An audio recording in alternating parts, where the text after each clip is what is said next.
Assalamualaikum warahmatullahi wabarakatuh. Kembali lagi di channel Lastris Corner. Nah, untuk materi video pembelajaran kali ini kita akan membahas tentang pembelahan sel, yaitu bagian pembelahan meiosis. Jadi sebelumnya itu kita telah membahas mengenai pembelahan mitosis. Nah, di akhir video ini nanti kita akan membandingkan antara pembelahan meiosis dan pembelahan mitosis. Oke ya.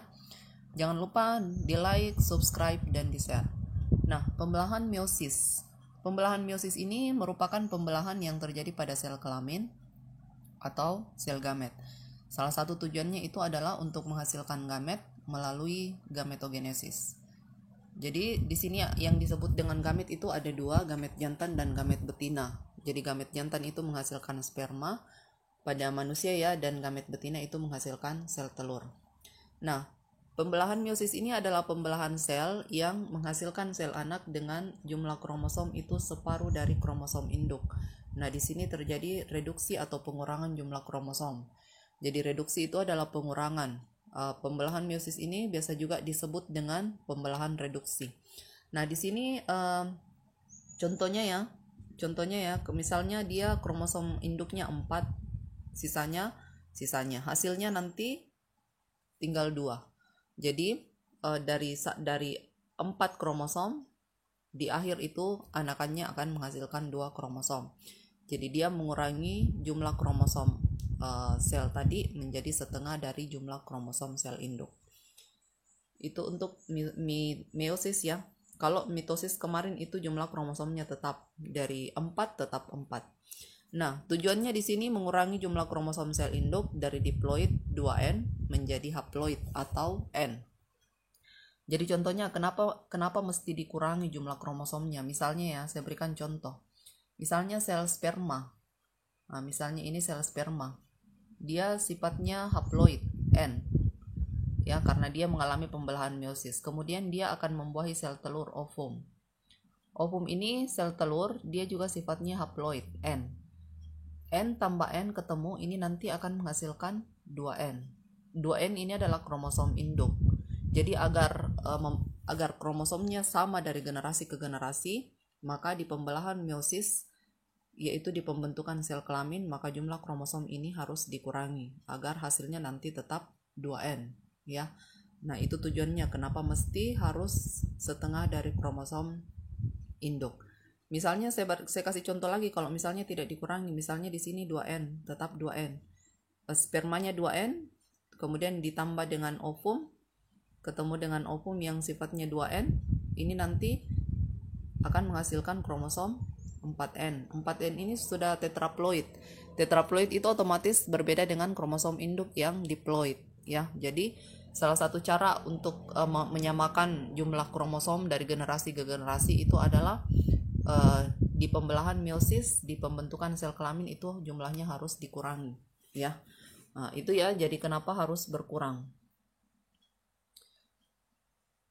Nah, di sini Nah, di sini ya, selanjutnya pada manusia itu pembelahan meiosis ini terjadi di testis, yaitu pada proses pembentukan sperma atau spermatogenesis, dan ovarium pada proses pembentukan sel telur atau oogenesis. Nah, sedangkan pada tumbuhan itu terjadi pada putik untuk menghasilkan gamet betina dan kepala sari untuk menghasilkan gamet jantan. Ada 2 tahapan ya pembelahan untuk meiosis, jadi ada yang disebut meiosis 1 dan meiosis 2. Kemudian meiosis 1 ini masih terbagi lagi untuk beberapa fase atau tahap. Jadi profase 1, metafase 1, anafase 1, dan telofase 1. Demikian juga dengan meiosis 2. Jadi untuk fase-fasenya meiosis ini sama dengan fase-fase pada pembelahan mitosis. Cuma bedanya ada tahap 1 dan 2. Oke, saya jelaskan di gambar ya mengenai pembelahan meiosis. Jadi semuanya sama ya, ada interfase, profase, metafase, dan anafase. Saya mulai dengan yang pertama, yaitu fase profase. Perhatikan jumlah kromosom yang ada di sini, jumlahnya ada 4. Di sini dia warnai ya, biru dan merah.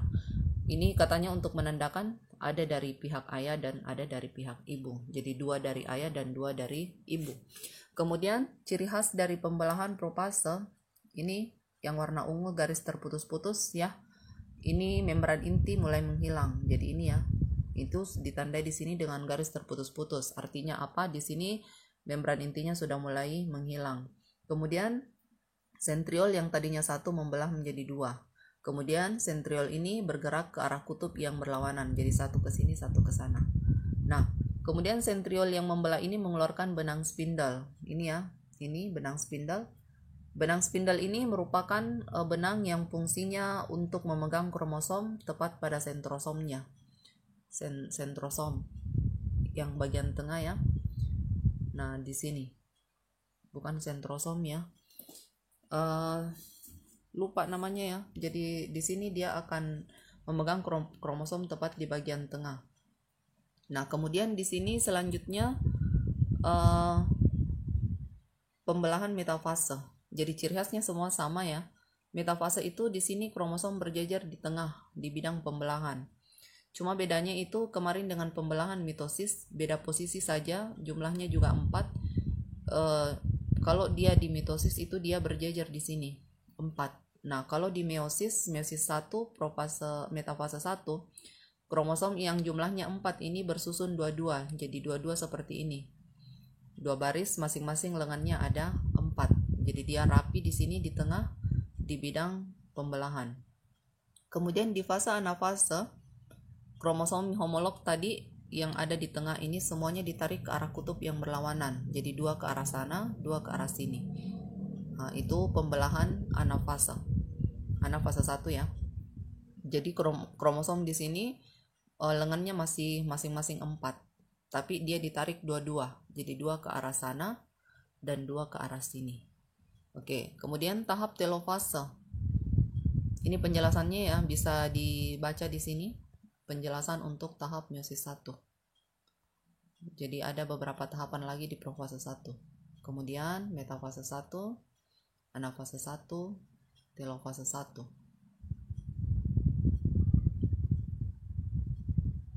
Nah, kemudian di sini untuk meiosis 2 ini profase 2 ya. Saya jelaskan dengan gambar langsung. Ini jadi masih lanjutan yang tadi anafase, ini selanjutnya yang ketiga ini telofase dan sitokinesis. Jadi di sini membran inti mulai muncul kembali, bisa dilihat di sini ya, ada muncul garis-garis terputus-putus, jadi membran intinya mulai kembali muncul. Kemudian bisa kelihatan jelas di sini jumlah kromosomnya tinggal 2. Jadi artinya tadi sudah terjadi reduksi kromosom di fase anafase. Ya, jadi pengurangan jumlah kromosom di fase anafase masing-masing 2, tapi lengannya masih ada 4.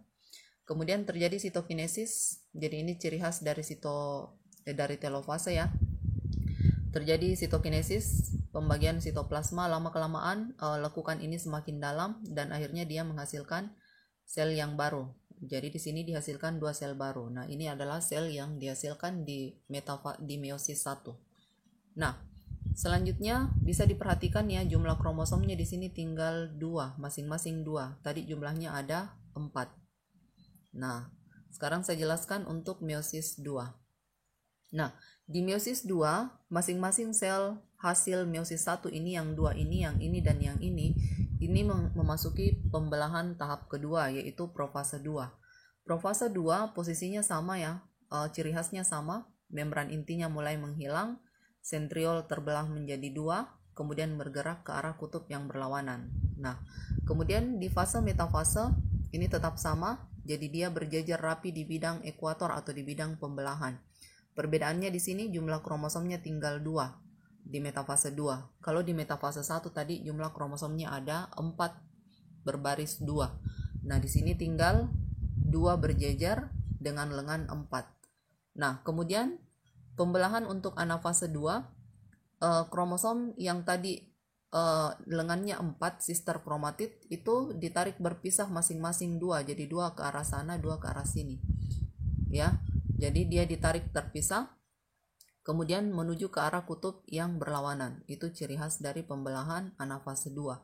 Jadi yang perlu diperhatikan di sini kromosomnya lengannya tinggal 2. Di sini juga tinggal 2. Ya, dari tadi lengannya ada 4. Nah, kemudian masuk ke telofase 2. Di telofase 2 ini terjadi sitokinesis ya. Jadi tadi kromosom sudah sampai di kutub, kemudian inti sudah mulai terbentuk kembali. Di sini kelihatan ya. Jadi di sini kelihatan ini ya, garis terputus-putus, artinya membran intinya sudah mulai terbentuk. Terjadi sitokinesis dilakukan seperti ini, pembelahan sitoplasma. Lama kelamaan lekukannya ini semakin dalam sehingga menyebabkan sel terbagi menjadi 2 sel ya. Demikian juga dengan sel yang ini, dia juga terjadi sitokinesis dan sel terbelah menjadi 2 sel. Artinya di sini jumlah sel yang dihasilkan ada 4. Jadi 1, 2, 3, 4 sel. Nah, artinya kesimpulannya di sini untuk pembelahan meiosis 2, meiosis dari tahap 1 dan 2, dari satu sel yang membelah itu akan menghasilkan 4 sel anakan.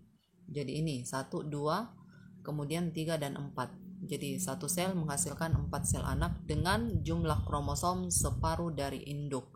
Jadi di awal tadi itu jumlahnya 4. Nah, di sini tinggal 2. Ya, oke. Semoga dipahami ya penjelasan melalui gambar ini. Nah, sekarang kita bandingkan antara pembelahan mitosis dan meiosis. Nah, yang pertama dari segi tempat terjadinya. Pembelahan mitosis itu terjadi di sel somatik atau sel tubuh. Sedangkan sel meiosis ini terjadi pada sel-sel gonad atau sel kelamin. Jadi tepatnya itu di testis dan ovarium pada manusia ya. Testis itu tempat pembentukan gamet jantan atau sperma, dan ovarium tempat pembentukan sel telur atau ovum. Kemudian di mitosis itu hanya satu siklus, jadi istilahnya tidak ada mitosis 1 dan 2, hanya mitosis saja. Sedangkan meiosis ini ada 2 siklus atau 2 tahap, ada meiosis 1 dan ada meiosis 2.